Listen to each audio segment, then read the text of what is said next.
네, 반갑습니다. 세우신교회 성도 여러분.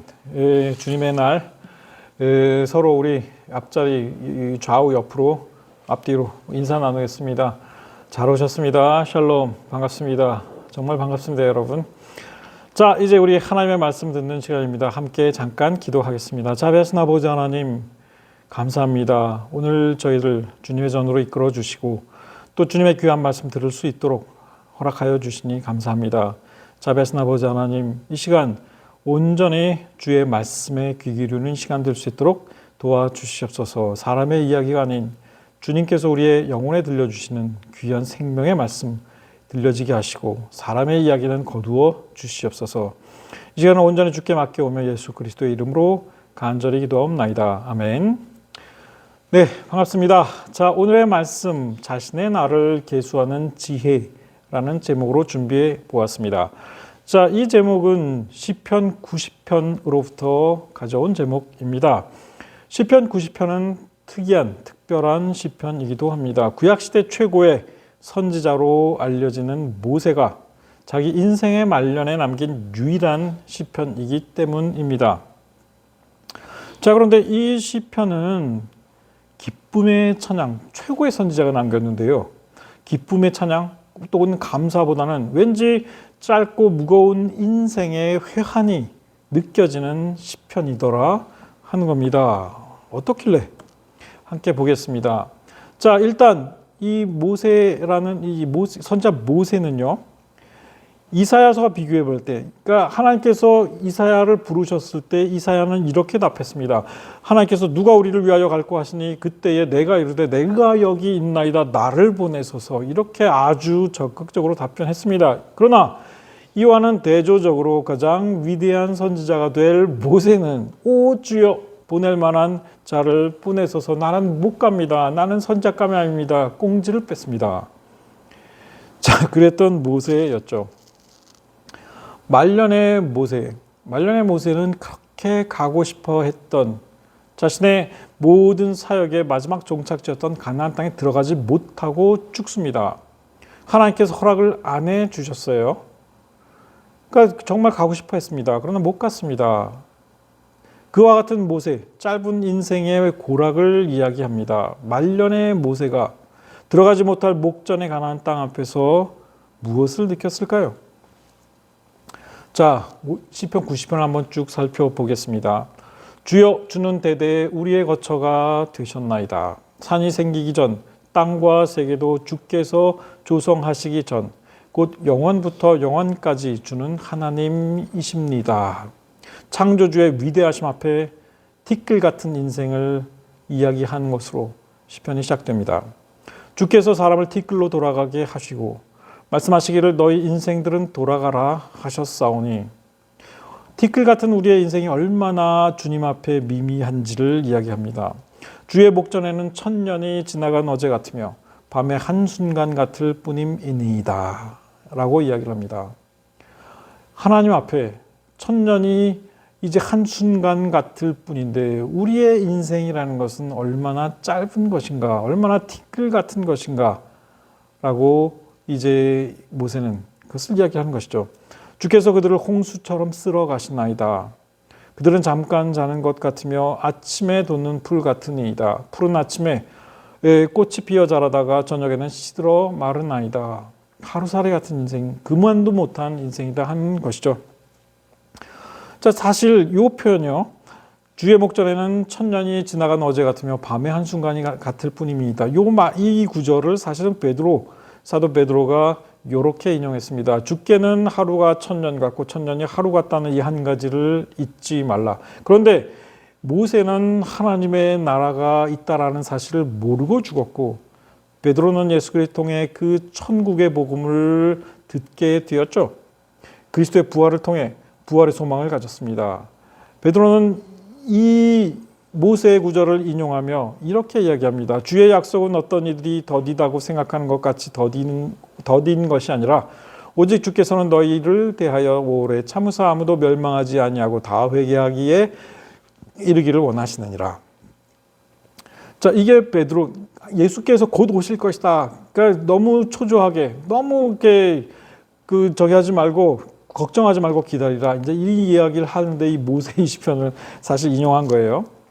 자, 다시 모세의 시편으로 돌아가 봅니다. 우리는 주의 노예에 소멸되며 주의 분내심에 놀라나이다. 주께서 우리의 죄악을 주의 앞에 놓으시며 우리의 은밀한 죄를 주의 얼굴빛 가운데에 두셨사오니 우리의 모든 날이 주의 분노 중에 지나가며 우리의 평생이 순식간에 다하였나이다. 우리 그 짧은 정말 티끌만도 못한 이제 그 짧은 인생을 사는 동안에 사실 우리는 많은 죄를 짓고 또 그 죄로 인하여 주의 분노하심과 또 심판에 이제 우리가 당하게 되고 그렇게 하다 보니 우리의 인생은 벌써 다 끝이 나게 됩니다. 주님의 분노 가운데 우리의 평생이 순식간에 끝나 버리는군요. 이런 인생의 삶의 어떤 회한을 지금 이야기하고 있는 것이죠. 우리의 연수가 70이요 강건하면 80이라도 그 연수의 자랑은 수고와 슬픔뿐이요 신속히 가니 우리가 날아가나이다.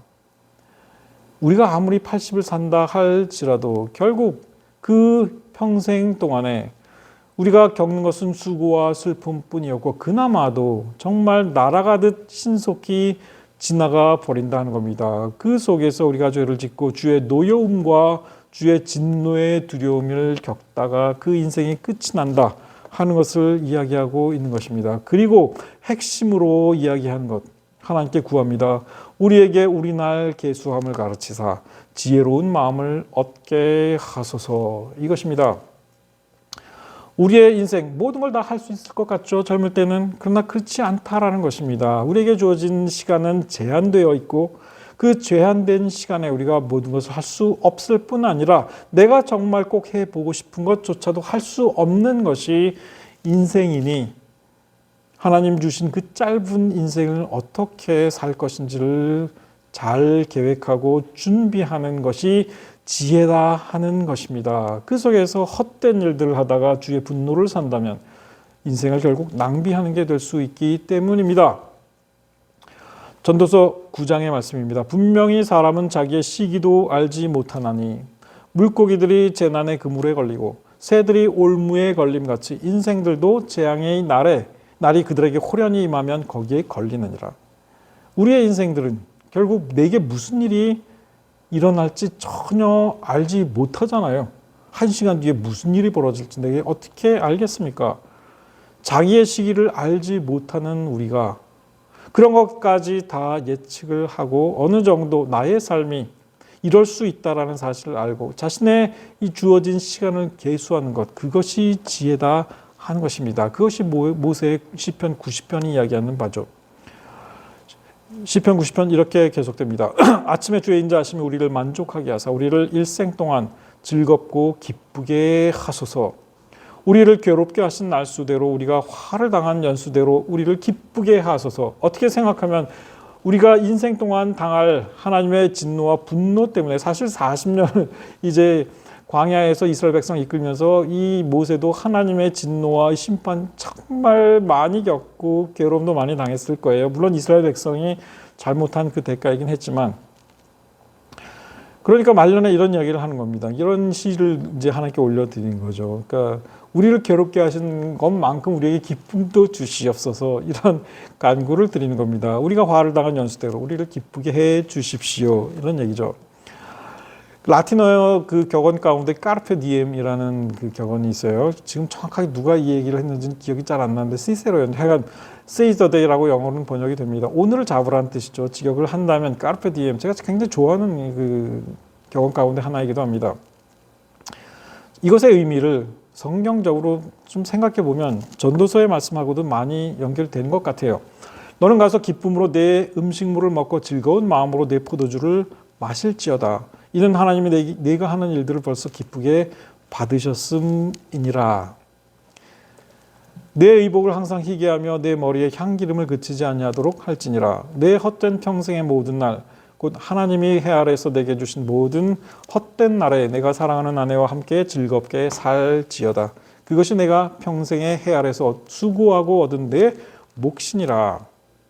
Seize the day, carpe diem. 이 말은 결국 오늘 내가 잡을 수 있는 그 행복을 놓치지 말라는 얘기입니다. 어떻게 보면요. 내가 미래를 위해서 지금의 행복을 포기하겠다? 그렇게 하지 말고 내가 손을 뻗어 잡을 수 있는 행복이 오늘 있다면 그것을 누리는 것도 하나님의 선물일 수 있다 하는 것입니다. 그것을 전도서는 가르치고 있는 것이고, 모세가 시편 90편에서 우리에게 주신 그 고난과 고뇌와 슬픔만큼 우리에게 기쁨도 허락해 주십시오 라고 간구하는 것도 결국은 오늘 우리가 평생 동안 오늘 지금 사는 동안에 우리가 누릴 수 있는 행복도 하나님께서 허락해 주시길 바랍니다. 이런 간구였다 볼 수 있겠죠. 사람들이 사는 동안에 기뻐하며 선을 행하는 것보다 더 나은 것이 이 세상 사는 동안에 없는 것을 내가 알았고, 사람마다 먹고 마시는 것과 수고함으로 낙을 누리는 그것이 하나님의 선물인 줄도 또한 알았도다 하는 겁니다. 우리는 이 하나님의 선물을 누릴 수 있어야 합니다. 그것이 인생을 살아가는 지혜일 수 있는 것입니다. 모세도 사실 이 부분에서 하나님께 우리에게 기쁨을 주소서, 고통만큼이나 우리에게 기쁨을 주소서 간구했던 겁니다. 이제 그 기쁨을 찾아야 하겠죠. 그것이 하나님의 선물입니다. 사람마다 일하고 먹고 수고해서 얻은 그 땀과 결실을 누리는 것도 하나님의 선물을 기쁨으로 받는 것이라 할 수 있겠습니다. 모세의 시편이 내리는 마지막 결론은 이것입니다. 주 우리 하나님의 은총을 우리에게 내리게 하사 우리의 손이 행한 일을 우리에게 견고하게 하소서. 우리의 손이 행한 일을 견고하게 하소서. 두 번이나 반복해서 이야기하는 것은 강조를 뜻합니다. 우리의 손이 행한 일을 우리에게 견고하게 하소서. 이것을 두 번 반복하는 거예요. 이게 무슨 뜻일까요? 무슨 의미일까요? 이게 사실상 이 모세의 시편 90편의 결론입니다. 비히 노암 아도나이 엘로헤이누 알레이누 우마하세 야데이누 코네나 알레이누 우마하세 야데이누 코네나. 영어로 이것을 번역함. Let the favor of the Lord our God be upon us. And establish thou the work of our hands upon us. And establish thou the work of our hands upon us입니다. 우리 손으로 행한 일들이 견고하게 되도록 해 주시옵소서. 이 이야기입니다. 이거 무엇일까요? 그 짧은 인생 동안에 우리가 슬픔과 온갖 괴로움도 겪고 기쁨도 겪고 하는데 결국 우리에게 남는 것은 무엇인가 하는 겁니다. 우리가 우리의 손으로 행한 그 일들이 의미 있는 것이 되도록 하나님께서 설정해 주십시오 하는 겁니다. 코네나, 설정하다 이런 뜻이 있어요. 정하다, 세우다, 에스터블리시입니다. 이런 뜻이 있습니다. 우리가 그 짧은 인생 동안에 어쨌든 신속히 날아가 버린 그 인생 동안에 행한 모든 일들이 의미 없는 것들이라면 정말 그 삶이 얼마나 말년에 괴로울까요? 그것이 중요하다라는 것을 우리에게 가르치는 것입니다. 우리가 지금 평생 동안에 해왔던 모든 일들이 의미 있기를 바랍니다. 그것이 하나님의 뜻에 부합한 것이었고 그것이 정말 보람된 것이었고 가치 있는 일이었고 이렇게 되기를 소원하는 것입니다. 우리 손이 행한 그 일이 견고한 것이 되도록 하나님께서 인쳐 주시옵소서 하는 것입니다. 인생의 의미를 찾고 죽게 해 주십시오 하는 그런 소망이었다 하는 거죠. 자, 이와 같은 시편이 나오게 된 것은 모세의 인생, 그것이 배경입니다. 모세의 인생 정말 파란만장했습니다. 아마 모세만큼 그 인생이 파란만장했던 사람도 없을 거예요. 태어나는 순간부터 그랬습니다. 시편 90편의 배경은 결국 그의 인생이었습니다. 그의 인생은 크게 3막으로 나눠볼 수 있어요. 첫 1막은 40살까지입니다. 태어나서부터 노예의 아들로 태어나서 공주의, 이 애굽 공주의 양아들이 됩니다. 말 그대로 밑바닥에서 하늘로 올라간 꼴이죠. 나일강에 그때 이 바로왕이 이 히브리 이스라엘 백성들의 수가 많아지니까 아들들을 낳는 것을 제한해 버렸어요. 그러니까 아들이 태어나면 무조건 나일강에 던져서 죽이고 딸만 살려라 이런 명령을 내렸잖아요. 모세의 어머니 요게벳 아들을 낳았는데 너무 잘생겼어요. 머리가 빛이 나. 그러니까 도저히 나일강에 던질 수 없었습니다. 그러니까 갈대를 엮어서 상자를 만들고 그 안에 아들을 갓 태어난 모세를 넣고 그리고 그러니까 사실 모세라는 이름은 요게벳이 지어준 이름이 아니잖아요. 애굽 공주가 지어진 이름이었죠. 자, 그리고 나서 떠나보냅니다. 노도 없고 돛도 없고 키도 없습니다. 그 강물에 흘러 어디론가 가는데 정말 하나님께서 돌봐주시지 않으면 어디로 갈지 모르는, 어떻게 빠질지 모르는 상황이었죠. 그 전에 몇 년 전에 제가 우연히 요게벳의 노래라는 영상을 보게 됐습니다. 그러니까 인터넷 유튜브에 떠 있는 이제 찬양이었어요. 근데 그래서 이제 사실 제가 이 설교를 준비하기 전에 좀 부탁을 드렸습니다. 요게벳의 노래를 한번 우리 세우신교회 안에서 같이 함께 찬양하는 것이든 아니면 뭐 개인 특송이든 아니면 찬양팀의 찬양이든 좀 설교 전에 하실 수 있으면 좋겠습니다. 왜냐하면 이걸 봤는데 이 노래, 이 영상에 딸린 조회수가 무려 1,500만이에요. 저는 처음 봤습니다. 1,500만의 조회수가 기록된 것. 그리고 이거 엄지척, 이게 추천이잖아요. 5만 번입니다. 50K더라고. 그리고 그 댓글들이 끝없이 이어져요. 뭐 끝이 없어요. 이 댓글들이 너무 놀라웠습니다. 그런데 제가 그걸 보다가 무려 3년에 걸쳐 300, 이게 벌써 뭐 한 2년쯤 전 얘기니까 그 이후에 더 생겼을 수도 있습니다. 319개의 응원 댓글이 달린 어떤 젊은 엄마의 글이 하나 있었습니다. 2021년 초에 처음 올린 글이었습니다. 이 엄마가요. 근데 이 엄마 이렇게 올렸어요. 아이를 혼자 키우게 된 23살의 엄마입니다. 어떤 사연인지 모릅니다. 남편과 이혼을 했는지 아니면 미혼모인지 아니면 뭐 남편과 사별인지 전혀 알 수 없습니다. 저는 무교입니다. 혼자 버텨야 한다고 꿋꿋이 버티다가 이 노래를 듣게 되었는데 한참을 울었네요. 요게벳 같은 엄마가 될 수 있기를 기도합니다. 이런 글을 올렸습니다. 자, 그런데 놀라운 일들이 벌어졌어요. 그리고 나서 이 여성이 뭐 이제 다시 들어오지 않았는데 그 다음에 이 여성의 이 글에 대하여 많은 이들이 격려와 위로, 그 다음에 힘을 주는 축복의 글들을 올린 겁니다. 댓글로. 8개월 만에 다시 돌아왔는데 이런 글을 남겼습니다. 약 8개월 전에 새벽에 이 댓글을 썼는데 오랜만에 노래 들으러 왔다가 많은 감동을 받았습니다. 아기는 8월 14일 첫 돌이었습니다. 다들 너무 감사합니다. 다시 한번 울컥했습니다. 많은 이들이 그녀가 남긴 댓글에 대하여 큰 위로를 준 겁니다. 그리고 나서 1년이 흐릅니다. 여기서 2021년 8월 24일, 그 다음에 2022년 8월 27일에 이 여성이 다시 댓글을 남깁니다. 뭐라고 남겼느냐? 안녕하세요. 아이가 8월 14일 두 돌이 되었어요. 많은 분들이 기도해 주신 덕분인지 아기와 저는 하루하루를 축복 속에 보내고 있는 것 같습니다.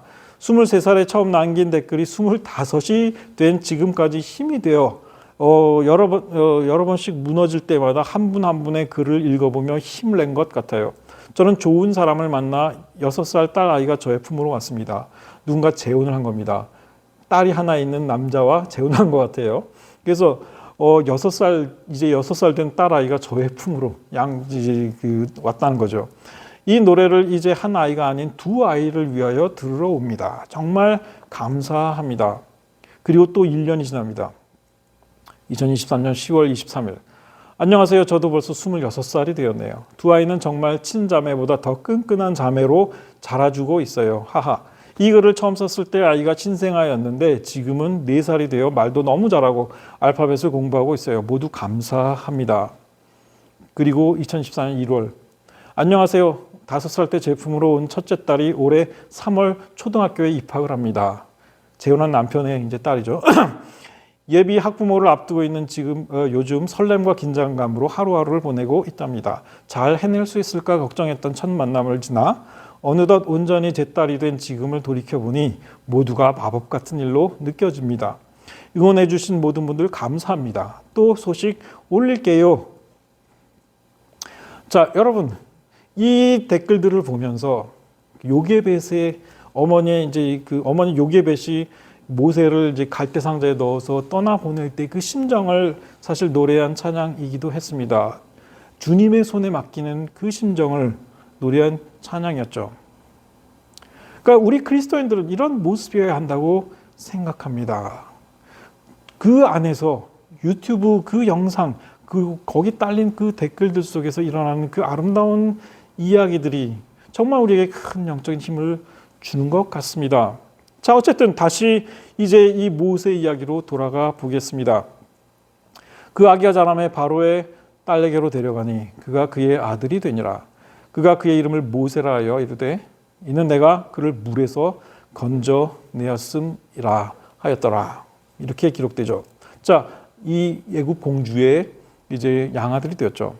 스데반은 사도행전에서 이런 정보를 또 알려줍니다. 그때 모세가 낳는데 하나님 보시기에 아름다운지라 그의 아버지 집에서 석 달 동안 길리더니 버려진 후에 바로의 딸이 그를 데려다가 자기 아들로 기르매 모세가 애굽 사람의 모든 지혜를 배워 그의 말과 하는 일들이 능하더라. 이 대목에서 여러분들은 뭐가 느끼십니까? 왜 하나님께서 그를 이 애굽의 왕궁으로 데려가게 하셨는지. 그곳에서 그는 모든 지혜를 배웠고 애굽의 말과 그의 모든 할들 다 배우고 그 하는 일들이 아주 유능한 엘리트로 자랐다 하는 겁니다. 하나님께서 먼 훗날 그에게 어떤 일을 맡기실지 미리 다 준비하신 거였죠. 바로왕 앞에 서서 이스라엘 백성들을 이끌어내는 그 일을 미리 하나님께서 준비하고 계셨다는 겁니다. 이것이 인생 일막이었습니다. 그의 인생 이막은 어떻게 되었나요? 그의 인생 이막은 40세 시작해서 80세에 끝이 나는데 살인과 도피 그리고 결혼과 운둔으로 이어지는 이막이었습니다. 그러나 아이러니하게도 이 인생 이막이 모세에게는 가장 행복한 시절이었다 하는 겁니다. 40살에 무슨 일이 일어납니까? 스데반이 이렇게 증언합니다. 나이 40이 되매 그 형제 이스라엘 자손을 돌볼 생각이 나더니 자기 이제 동족이 생각난 거예요. 어머니 요게벳이 모세를 키우는 이제 그 유모가 됐잖아요. 그렇게 됐잖아요. 한 사람이 원통한 일을 당함을 보고 보호하여 압제받는 자를 위해 원수를 갚아 애굽 사람을 쳐 죽이니라. 자기 민족, 자기 동족 이스라엘 자손들을 위해 그를 보호하려고 애굽 사람을 이제 때려 죽인 거예요. 그러니까 출애굽기 기록은 이렇습니다. 모세가 장성한 후에 한 번은 자기 형제들에게 나가서 그들이 고되게 노동하는 것을 보더니 어떤 애굽 사람이 한 히브리 사람 곧 자기 형제를 치는 것을 본지라. 좌우를 살펴 사람이 없음을 보고 그 애굽 사람을 쳐 죽여 모래 속에 감추니라. 그런데 이것이 들통이 납니다. 어떻게 들통나나요? 어느 날 두 히브리 사람이 서로 싸우고 있어요. 그 말립니다. 잘못한 사람한테 가서 내가 왜 같은 동족인데 왜 때리냐 이거예요. 그랬더니 이 가해자가 누가 너를 우리를 다스리는 자와 재판관으로 삼았느냐? 내가 애굽 사람을 죽인 것처럼 나도 죽이려느냐? 이렇게 말합니다. 일면식도 없는 이 히브리 사람이 자기에게 이렇게 얘기한 것. 내가 애굽 사람 죽인 것을 이들이 알고 있다는 사실이 너무 두려웠죠. 아니나 다를까 일이 탈로 됩니다. 바로가 이 일을 듣고 모세를 죽이고자 하여 찾는지라. 결국 어떻게 됩니까? 모세는 바로의 낯을 피하여 미디안 땅에 머물며 하루 우물 곁에 미디안 땅으로 도망자 신세가 되었죠. 동족의 입을 통해 들통난 모세의 살인 그리고 이로 인하여 쫓기게 되고 지명 수배자가 되어 결국은 미디안 땅으로 망명도피를 할 수밖에 없었습니다. 모세는 착각하고 있었습니다. 사도행전 7장의 기록입니다. 그런 그의 형제들이 하나님께서 자기의 손을 통하여 구원해 주시는 것을 깨달으리라고 생각하였으나 그들이 깨닫지 못하였더라. 모세는 자기 힘, 자기의 능력, 자기의 재능, 자신의 지식으로 자기의 동족 이스라엘 백성들에게 뭔가를 해주고 싶었으나 그것은 자기의 뜻일 뿐이었고 하나님의 뜻은 아니었던 겁니다. 그는 큰 실패를 맛보았고 큰 배신감을 느낀 채 결국은 미디안 땅으로 도망갈 수밖에 없었습니다.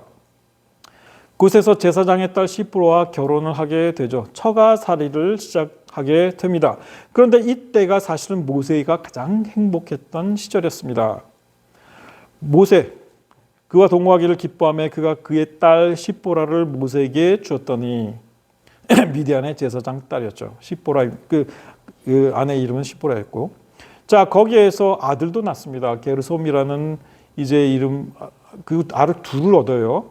모세가 그의 장인 미디안 제사장 이드로의 양떼를 치더니 평범한 이제 목자가 되어서 저 미디안 땅 한적한 곳에서 아들 둘 낳고 아내 있고 정말 부러울 게 없습니다. 정말 평범하고 행복한 생활을 합니다. 그게 40년 동안 이어집니다. 인생 2막이었습니다. 그게 인생 3막이 시작됩니다. 80세부터 어느 날 아니나 다를까 하나님께서 모세를 부르십니다. 행복한 모세를 고난의 사역으로 끌어내신 겁니다. 이미 하나님께서 다 준비해 놓으신 거예요. 이젠 내 뜻이 아닌 내 뜻으로 이스라엘을 이끌라 하는 것이었습니다. 이때가 바로 모세가 80세 되던 해였습니다. 이제 내가 너를 바로에게 보내어 너에게 내 백성 이스라엘 자손을 애굽에서 인도하여 내게 하리라. 하나님께서 모세에게 이렇게 명령하셨죠. 모세가 어떤 반응을 보입니까? 이 행복을 포기할 수 있을까요? 모세가 안 되죠. 내가 누구이기에 바로에게 가며 이스라엘 자손을 애굽에서 인도하여 내리니까 난 아무것도 아닙니다. 하나님, 나는 그저 평범한 목자일 뿐입니다. 다른 사람 알아보세요. 뭐 이런 얘기예요. 모세가 대답하여 핑계를 댑니다. 그 전에 동족에게 배신당했던 그런 트라우마가 있잖아요. 모세의 마음속에. 그러니까 그들이 나를 믿지 아니하며 내 말을 듣지 아니하고 이르기를 여호와께서 내게 나타나지 아니하셨다 하리이다. 너가 지금 하나님 명령을 받았다고 하는데 그걸 우리가 어떻게 믿어? 이러면 어떡하냐 이거예요. 그러니까 온갖 핑계를 다 대는 겁니다. 자, 오 주여, 나중에 뭐 안 되니까 뭐 나는 말을 못합니다. 이런 핑계까지 돼요. 나는 본래 말을 잘하지 못하는 자니이다. 말을 못하긴 왜 못해요? 애국어 다 알고 히브리어 다 알고 뭐 거기서 최고 엘리트 교육을 받았는데 왜 못합니까? 잘하죠? 주께서 주의 종에게 명령하신 후에도 역시 그러하니 나는 입이 뻣뻣하고 혀가 둔한 자니이다. 이렇게 핑계댑니다. 그리고 나서 계속 하나님께서 아니 너야, 너 바로 너야 하니까 나중에 오 주여 보낼 만한 자를 보내서 아예 이제 대놓고 거절해 버리는 겁니다. 난 아닙니다. 이거 난 딴 사람 알아보세요. 이렇게 얘기하. 하나님께서 모세를 향해 노하셨다. 성경이 이렇게 기록합니다. 그래? 너 말 못해? 그럼 내 형 아론을 데려가라. 그가 말 잘하니까 그가 너를 대신해서 바로 앞에서 말을 하면 된다. 이렇게까지 말씀을 하셨다 이겁니다. 결국 어떻게 됐나요? 모세 원치 않는 그 길. 모세가 그의 아내와 아들들을 나귀에 태우고 애굽으로 돌아가는데 모세가 하나님의 지팡이를 손에 잡았더라. 결국은 쫄래쫄래 끌려갔습니다. 40년 광야 생활 고생의 문이 활짝 열렸죠. 모세 40년 동안 광야에서 이 말 안 듣고 내내 목이 곧고 불순종했던 이스라엘 출애굽 1세대 백성들을 이끌고 온갖 고초를 다 겪습니다. 이스라엘 자손이 다 모세와 아론을 원망하여 이르기를 우리가 애굽 땅에서 죽었거나 이 광야에서 죽었으면 좋았을 것을 어찌하여 여호와가 우리를 그 땅으로 인도하여 칼에 쓰러지게 하려는가? 애굽으로 돌아가는 것이 낫지 아니하겠느냐? 툭하면 이래요. 툭하면 이렇습니다. 나중에는 이들 때문에 돌에 맞아 죽을 뻔하기도 합니다. 가나안 이 땅을 목전에 두고서 정탐꾼을 보냈는데 이 정탐꾼들이 다 와가지고 이 여호수아와 갈렙만 빼고 10명이 전부 다 그 땅 다 적과 꿀이는 좋은 땅이지만 거기 사는 사람들 전부 다 키가 장대고 거인들이고 우리는 도저히 메뚜기 같더라. 백성들이 울고불고 난리가 났죠. 죽는다고. 그 서로 말하기를 우리가 지휘관을 새로운 지도자를 뽑아서 애굽으로 돌아가자. 모세와 아론은 이 백성들 앞에 바짝 엎드립니다. 그 회중이 그들을 돌로 쳐 죽이려고 합니다. 그때 여호와께서 나타나셔서 이들을 구하시고 진노를 발하시죠. 이런 일도 있었습니다. 자, 이런 일을 다 겪고 정말 불평 없이 순종함으로 헌신으로 우여곡절 끝에 가나안 땅을 목전에 둔 상황에서 이제 모세 후계자 여호수아가 정해집니다. 그때에 하나님께서 사실은 이 모세 그 어떤 한 사건 때문에 모세가 가나안 못 들어간다고 딱 결정을 해버렸어요. 허락을 안 해주십니다. 그러니까 그 가나안 땅을 목전에 두고 모세가 하나님께 간구합니다. 제발 하나님 여호와께 간구하기를 구하옵나니 나를 건너가게 하사 요단 저쪽에 있는 아름다운 땅 아름다운 산과 레바논을 보게 하옵소서. 정말 간절히 자기 개인을 위해 모세가 간구한 적이 없었습니다. 그러나 이때만큼은 그 고생을 하면서 가나안 땅도 못 보게 하시는 하나님 너무 정말 하나님이 너무 섭섭한 거예요. 그러니까 이 하나님한테 그러니까 이렇게 간구를 했어요. 그러나 하나님께서는 매정하셨죠. 그만해도 좋으니 모세에게 뭐라고 하셨습니까? 그만해도 좋으니 족하니 이 일로 다시 내게 말하지 말라. 다시는 이 말 꺼내지도 말라 하는 겁니다. 단칼에 거절했습니다. 대신 너는 피스가 산 꼭대기에 올라가서 요단강 동편에 있는 높은 산이에요. 눈을 들어 동서남북을 바라보고 내 눈으로 그 가나안 땅을 바라만 봐라. 이렇게 말씀하세요. 더 찬연합니다. 너는 이 요단을 건너지 못할 것이다. 이 요단강 건너가지 못한다. 이렇게 말씀하신 겁니다. 이게 사실 왜 하나님께서 이렇게 하셨을까요? 한 성경의 기록에 보면 민수기 20장에 무리바 사건이 있었습니다. 뭐냐면 어떤 지역에 이제 도착했는데 이스라엘 백성들이 목이 말랐습니다. 물을 마실 수가 없었어요. 물이 없었어요.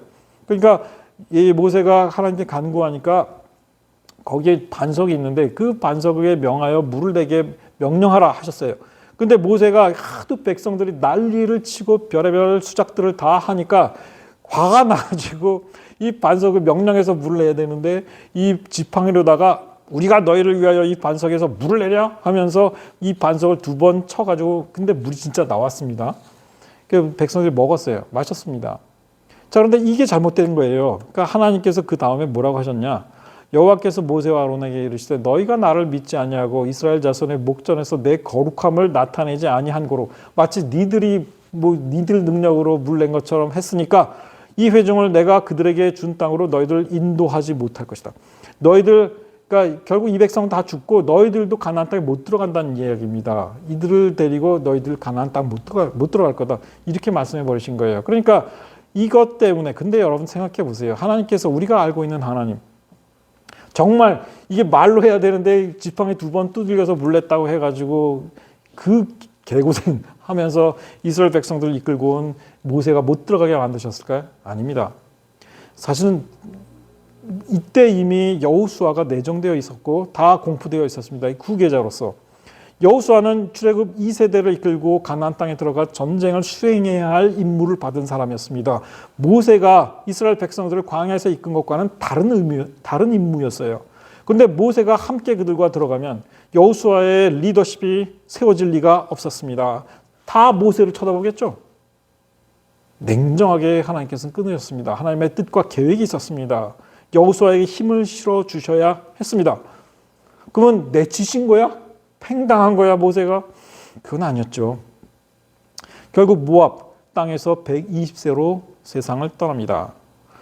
여호와의 종 모세가 여호와의 말씀대로 모압 땅에서 죽어 벳부을 맞은편 모압 땅에 있는 골짜기에 장사가 되었고 모세가 죽을 때 120세였으나 그의 눈이 흐리지 아니하였고 기력이 쇠하지 아니하였더라. 신명기 34장은 모세에 대한 이런 평가를 내립니다. 그 후에는 이스라엘의 모세와 같은 선지자가 일어나지 못하였나니 최고의 선지자였다 하는 겁니다. 모세는 여호와께서 대면하여 아시던 자요 이스라엘 목전에서 바로 앞에서 큰 기사와 권능과 위엄을 행한 자였다. 이렇게 평가를 하고 있죠. 자, 모세 그의 인생은 결국 나그네의 길이었습니다.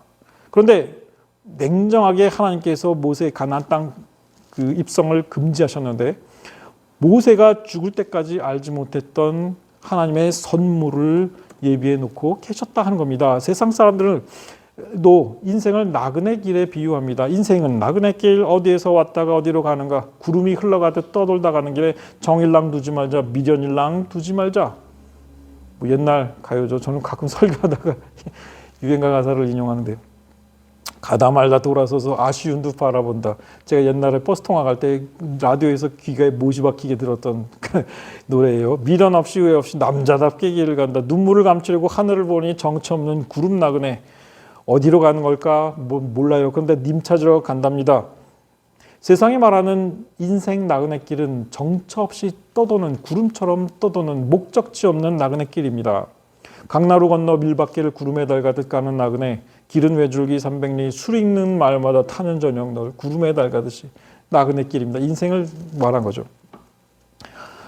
자, 그렇다면 성경이 말하는 나그네 길은 무엇일까요? 야곱이 바로 앞에서 바로 왕이 섰을 때 바로 왕이 그에게 나이를 묻습니다. 너의 나이가 얼마인가? 야곱이 바로에게 이르되 내 나그네 길의 세월이 130년이니이다. 130회사를 먹었습니다. 근데 자신의 인생을 나그네 길에 비유했습니다. 내 나이가 얼마 못 되니, 이건 겸손의 표현이죠. 내 나이 얼마 못 됩니다. 130살 살고. 우리 조상의 나그네 길의 연조에 미치지 못하나 험악한 세월을 보내었나이다. 나그네 길이었습니다. 자, 그러나 우리 그리스도인 믿는 자들에게 있어서 이 인생의 나그네 길은 결코 목적지가 없는 구름처럼 정처 없이 떠다니는 길이 아닙니다. 믿는 이들에게, 그리스도인들에게 나그네 길은 순례자의 길입니다. 이 사람들 다 믿음을 따라 죽었으며 약속을 받지 못하였을 때 그들을 멀리서 보고 환영하며 땅에서는 외국인과 나그네임을 증언하였으니 자기들이 본향 찾는 자임을 나타냅니다. 그들이 이제는 더 나은 본향을 사모하니 곧 하늘에 있는 것이라. 하나님이 그들을 위하여 한 성을 예비하셨느니라. 믿는 자들에게 있어서 이 나그네 길은 곧 하나님의 나라를 향한 순례의 길이고 그 하나님의 나라는 우리의 본향이다 하는 것입니다.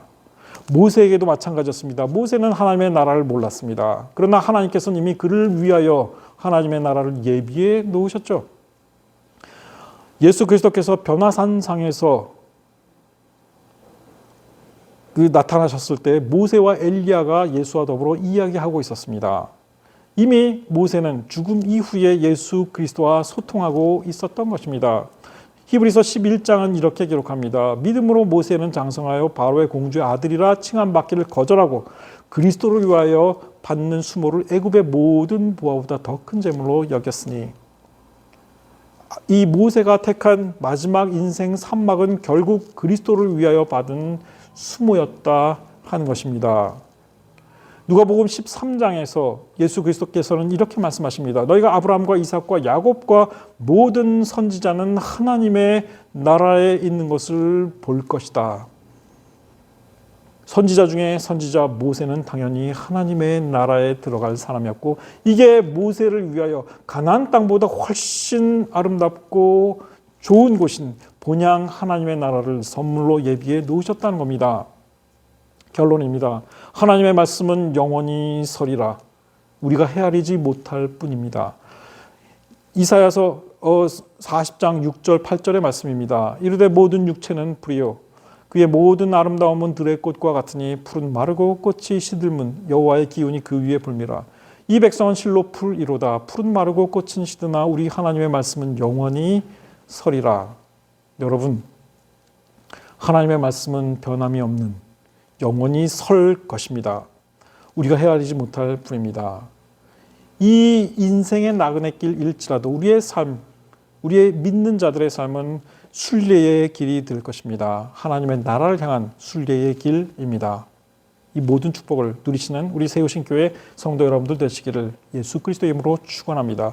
기도하겠습니다. 자비하신 아버지 하나님, 오늘의 말씀을 주시니 감사를 드립니다. 자비하신 아버지 하나님, 우리의 인생의 길 동안 우리가 무엇을 겪든 결국 그것은 하나님의 나라를 향한 순례의 길임을 우리가 깨닫게 도와 주시옵소서. 그 축복을 누리는 저희들 되게 인도하시옵소서. 예수 그리스도의 이름으로 간절히 기도하옵나이다. 아멘.